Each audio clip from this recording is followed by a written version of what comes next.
How to replace a drive belt on an MTD Yardman mower. Changing the drive belt on a MTD Yardman riding mower is part of a routine maintenance schedule. MTD, the maker of Yardman products, suggests changing the belt every 2 years or more with exceptional wear.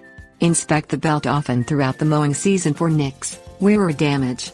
Be alert to the signs of an aging belt, such as the slowing of the mower on hills. Things you will need: wrench, drive belt.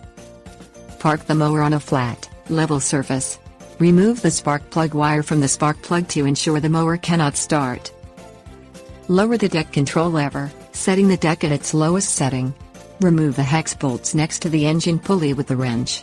Unhook the drive belt from the engine pulley, and remove the deck hanger links. Raise the deck control lever to the disengage position, and slide the deck out from underneath the mower.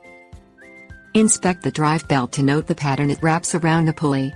Most MTD Yardman models have 6 pulleys that the drive belt will wind through. Remove the drive belt, and replace the belt with one of the same size. Attach the deck belt to the pulleys, starting with the pulley on the far right. Wrap the bottom loop of the belt around the lowest pulley and the top side around the topmost pulley. Continue to follow the pattern of the removed belt until the last pulley is reached. It will be a snug fit.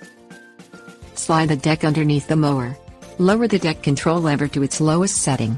Connect the deck hanger links to the mower deck. Attach the drive belt to the engine pulley, and insert the hex bolts into the deck next to the engine pulley. Tighten the hex bolts with the wrench, and raise the deck lever to the appropriate cutting level.